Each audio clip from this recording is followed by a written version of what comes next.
Guys, welcome to my YouTube channel. This is me, Aniket Gupta. So I'm coming back with another video lecture on BSc Semester 6 Botany, and the course title is Economic Botany and Biotechnology. So in this video lecture, I will deal with the topic origin and botany of maize plant, right?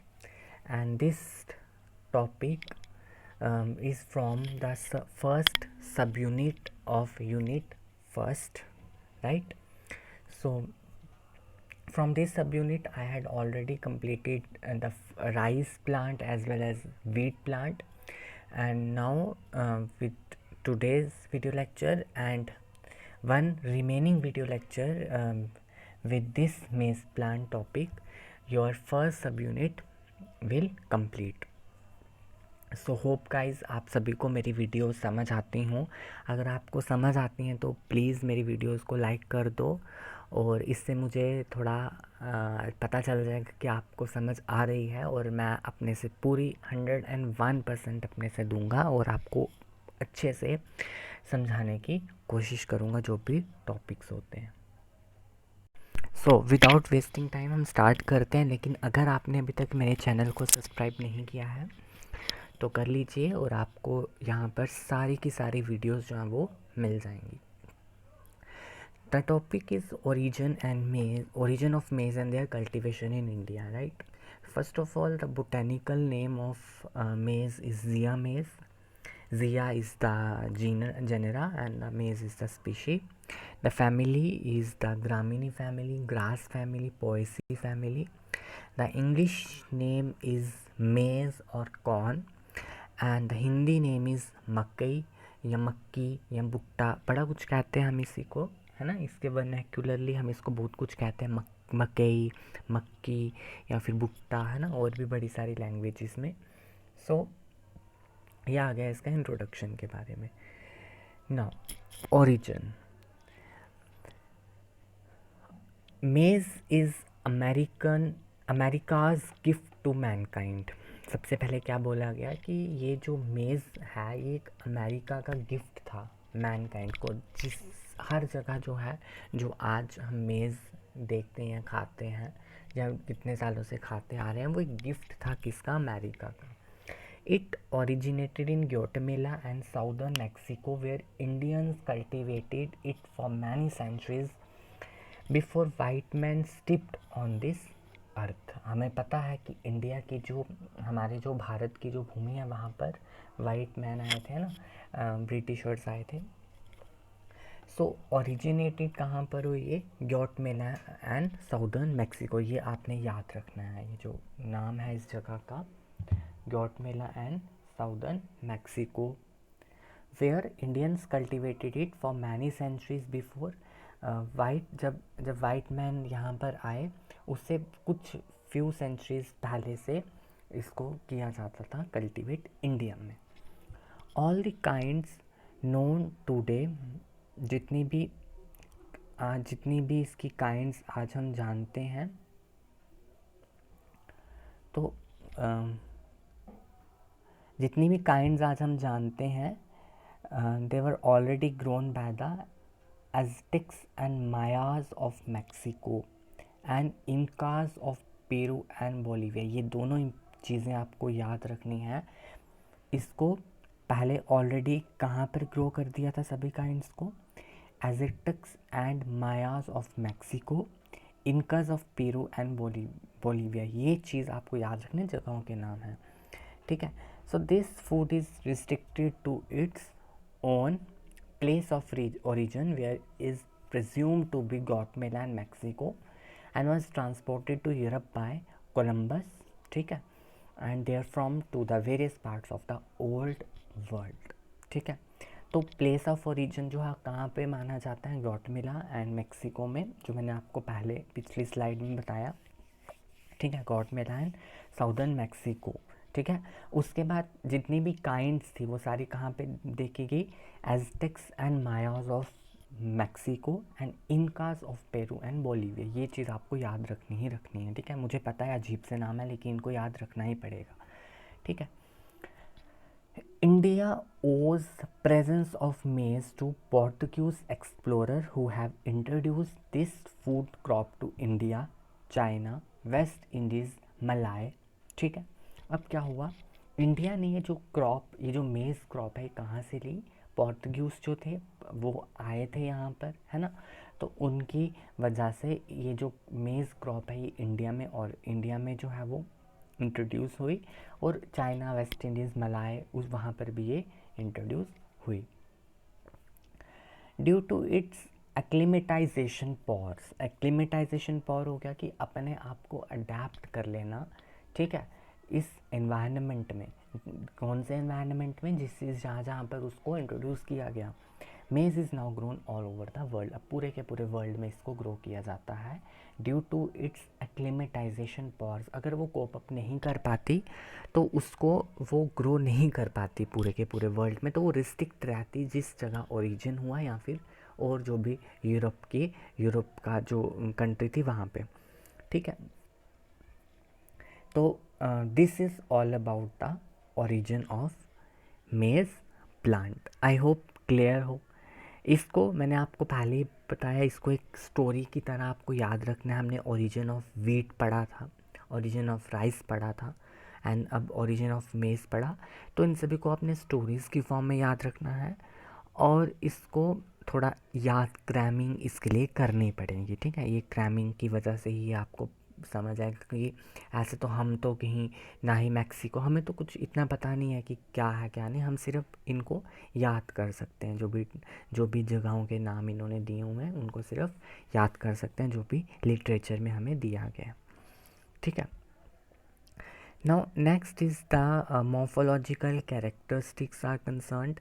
The maize is a tall annual grass having a height which reaches a height of about 3 to 15 feet तक की इसकी height होती है, और it is the tallest plant amongst the cereals. जितनी भी serials हमने पढ़ी, राइस हमने पढ़ा और वीट पढ़ा, तो उसमें ये वाला जो प्लांट होता है ये टॉलेस्ट होता है। आप देखते भी हो कि जो मक्की के जो पेड़ होते हैं, पौधे होते हैं, ये हमारी हाइट तक भी पहुंच जाते हैं ना, 3 to 15 फीट तक ये पहुंच जाते हैं, तो इस रेंज में ये ग्रो करता है। It has a jointed stem, jointed stem होती है, नोड्स एंड इंटरनोड्स होते हैं, with a solid pith at the nodes. Node portion पे सॉलिड पिथ होती है, ऐसे हॉलो होता है इंटरनोड्स में, लेकिन जो नोड पोर्शन होता है वहाँ से वो सॉलिड होती है। Basal node of the stem bears a number of stilt roots. अब इसके ऊपर स्टिल्ट रूट्स होते हैं, आपने देखी होंगी स्टिल्ट रूट्स, है ना। जो लोअर नोड्स होते हैं, बेसल पोर्शन में जो नोड्स होते हैं वहाँ से स्टिल्ट रूट्स निकलते हैं, और स्टिल्ट रूट का फंक्शन क्या है, इसको सपोर्ट देना, क्योंकि काफ़ी ज़्यादा टॉल होता है ना, और इसको सॉइल के साथ अच्छे से इसको सपोर्ट देते हैं, एंकरेज करती हैं stilt roots along with the fibrous roots. Fibrous roots भी होती हैं, लेकिन इसी के साथ साथ इसकी स्टिल्ट रूट्स निकलती हैं, क्योंकि प्लांट थोड़ा हैवी हो जाता है, और उस वजह से वो प्लांट घिर ना जाए, इसके ऊपर एक्स्ट्रा रूट्स होती हैं जिनको हम स्टिल्ट रूट्स कहते हैं। The plant bears unisexual flowers. The male flowers are born in tassel at the upper end, while the female flowers are born in a cope. So unisexual flowers means the male and female flowers are different but present but born on the same plant. The male flower born at the tassel, मैं अभी आपको diagram में दिखाऊंगा, while the female flowers are born in a cob, है ना, in the axial of the leaf. फिर उस corp को हम खाते भी हैं, है ना, जब उस पर सीड वगैरह लग जाते हैं। The female flowers are arrange in spike में अरेंज होते हैं on a short branch called shank, and are characterized by long and feathery styles which emerge out of the cob. आपने देखा होगा कॉब के ऊपर हेयरी सिल्क्स निकलते हैं, देखा होगा आपने, है ना, जब भी हम मक्की को खाते हैं उसके ऊपर हेयरी स्टिग्मा होते हैं ना, तो वहाँ पर वो जो हमारे निकलते हैं फैदरी स्टाइल्स, उसके ऊपर से निकलते हैं, और जिसके ऊपर वो फीमेल फ्लावर्स अरेंज होते हैं, छोटी सी ब्रांच होती है, उसको शैंक बोलते हैं। The styles are yellowish and silky and are collectively known as silks. उनको क्या बोलते हैं हम? सिल्क्स बोलते हैं। सिल्की होती हैं बड़ी, है ना, हाथ से फिसल जाती हैं। The mature cob consist of rows of golden coloured grains which are enclosed within leafy bracts. ठीक है, हम खाते हैं मक्की को, जो कॉब होती है उसके ऊपर रोज ऑफ गोल्डन कलर के, येलो येलो कलर के सीड्स होते हैं, ग्रेन्स बोलते हैं उनको। एंड विच आर एनक्लोज, वो एक लीफी ब्रैक्ट्स में एनक्लोज होता है। उन लीफी ब्रैक्ट्स को हम एक्सपोज निकाल के अंदर से हम कॉप को, फिर उसको हम खाते हैं पका के। The grain is typically a single seeded dry fruit caryopsis. Single seeded होता है ना, having two kinds of endosperm, the outer yellow coloured hard and the inner soft and white. एक बाहर थोड़ा येलो कलर का होता है, हार्ड होता है। ठीक है, हम कभी भी उसको दबाते हैं तो हार्ड होता है। और अंदर की तरफ कौन सा होता है? Soft and white. खाया होगा आपने, है ना, तो हम देखते हैं अंदर की तरफ सॉफ्ट और वाइट होता है, बाहर की तरफ येलो और येलो कलर का होता है। उसको हम एंडोस्पर्म बोलते हैं। उसके अंदर एम्ब्रियो होता है। ठीक है, और एम्ब्रियो फिर जब हम उसको सीड्स को हम जब सो करते हैं तो फिर वहाँ से प्लांटलेट्स निकलते हैं ना, फिर वो एक मेज़ प्लांट में कन्वर्ट हो जाते हैं। ठीक है, so this is all about botany of this plant. Now I will show you the diagram, the image of this maize plant. So this is the maize plant, right? सबसे पहले आप देख रहे हो यहाँ पर टर्मिनोलॉजी अलग यूज़ की है, ब्रेस रूट्स लिखा है, आप इनको स्टिल्ट रूट्स भी लिख सकते हो। ये फाइब्रस रूट्स आ गई। लीफ शीथ मैंने आपको पहले ही बताया था कि जो बेसल पोर्शन होता है लीफ का वो अनशीथ करता है हमारी स्टेम को।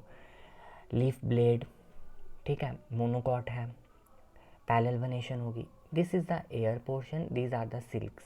देखा आपने, ये क्या है? ये सिल्क है ना। दिस इज़ द टैसल, और टैसल में कौन से फ्लावर्स होते हैं? Male flower. और ये कौन से होते हैं? फीमेल। इसके ऊपर देखो, इसको अगर हम टैसल को एक देखें थोड़ा जूम करके, ठीक है, इसको अगर हम जूम करके देखें सो आप यहाँ पे देख सकते हैं ग्लूम है, ग्लूम के अंदर कौन है? एंथर्स निकल रहे हैं। ठीक है, एंथर्स निकल रहे हैं ग्लूम के अंदर। और दिस इज़ द सीड, ये आपका कॉर्न का सीड आ गया। बाहर वाला येलो, अंदर वाला वाइट, दो तरह के एंडोस्पर्म। ठीक है, this is also the another image, another picture of this मेज प्लांट। तो आप यहाँ पर इसका इसको मैं इसलिए दिखा रहा हूँ क्योंकि आप यहाँ पे ये टेसल देख सकते हो, थोड़ा जूम और क्लियरली विजिबल है, राइट। ग्लूम्स और उसके अंदर एंथर, राइट। और बाकी आपको पता है ये फीमेल पार्ट, और यहाँ पे ब्रेस रूट्स, इनको स्टिल्ट रूट्स कहते हैं, टिल्लर्स ब्रांचेस निकल रही हैं। ठीक है, दिस इज़ द इन्फ्लोरेसेंस जो मैं आपको बता रहा हूँ मेल फ्लावर की। ठीक है,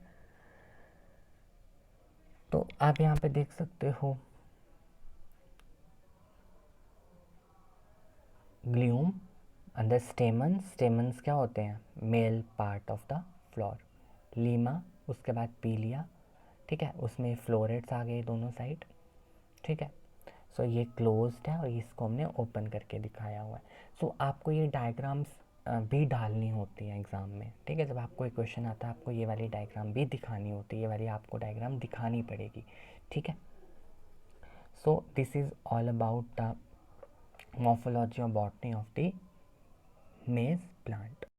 Now next is the climate and the soil. What type of soil is required to cultivate this maize plant, and what are the climatic conditions, optimum climatic conditions suitable for this maize plant. Maize is a crop of subtropical regions and it is cultivated throughout the world. ठीक है, temperature requirements is ranges from 21 degrees Celsius to 28 degrees Celsius because maize is a kharif crop and generally हम इसको कब लगाते हैं? जून जुलाई के time पे हम इसको लगा देते हैं ना। तो उस टाइम पर हमें पता है टेम्परेचर हाई होता है, तो इसलिए इसका टेम्परेचर रेंज क्या है 21 degree Celsius to 28 degree Celsius. Plant को 140 डेज़ का ब्राइट वार्म सनशाइन चाहिए होती है, तेज़ धूप चाहिए होती है इसको, और 60 से लेकर 120 सेंटीमीटर ऑफ एवरेज रेनफॉल चाहिए होता है। मानसून के टाइम पे हम इसको लगाते हैं, बारिशें होती हैं और प्लांट अच्छे से एक फुल मैच्योरिटी अटेन कर लेता है। Light rain proves beneficial at the time of maturity. Maturity के टाइम पे अगर हमारी बारिशें लाइट हों तो वो एक बेनिफिशियल जो है वो होता है, ठीक है।